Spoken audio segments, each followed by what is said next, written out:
The president in his second term continues to cajole Republicans to stick together on key issues and votes, even threatening to primary them when they go against his agenda. It's something he just did with Senator Thom Tillis of North Carolina, until Tillis himself said that he wouldn't run again for re-election. But cracks are appearing in the Republican and MAGA bases, with some in Congress now publicly defying the president on a host of issues. To discuss this further is former GOP representative from New York and ABC News political contributor, Mr. John Katko. John, good to have you on the show again.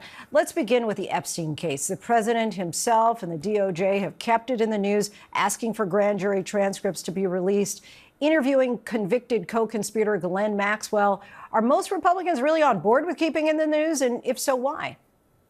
Yeah, I think they are. And I think you just aptly described it as cracks in the base. And I think that there's a lot more to it than just the Epstein matter. But the Epstein matter is kind of convenient for a lot of people on the far right, especially in the House, to divert them away from the fact that they just ate voting for a bill, that the big, beautiful bill that came back to the House from the Senate with a gigantic deficit projection of over $3 trillion.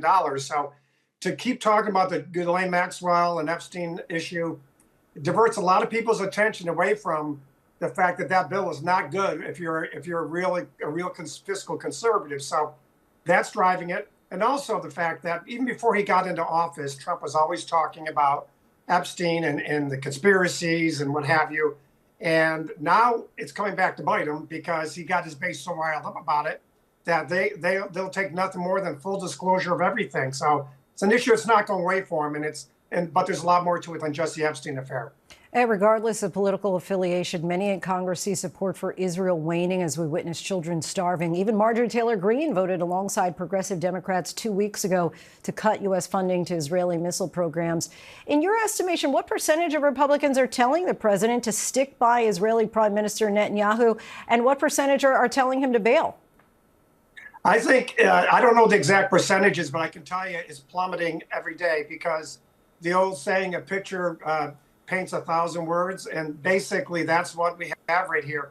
You can't deny what's going on over there right now. These images are too stark and too troubling to ignore. So even the most ardent supporters of backing Israel are starting to see that we have a real calamity in our hands. It's not all Israel's fault. Hamas is awful, and Hamas is probably, they're not too upset about this because it's making them look bad and look good, and Israel look bad. So, they're terrible in their own right. But the bottom line is the support for Israel is dropping like a stone because of these horrific images.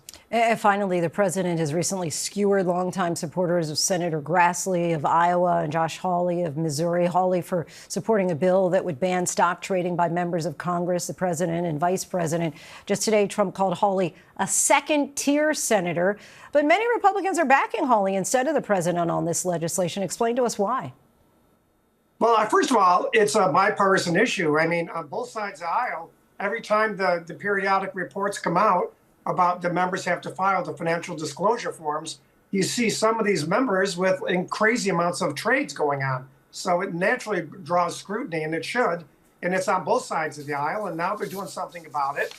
But Trump's starting to eat his own, like he did with Thom Tillis in Carolina, as you noted earlier.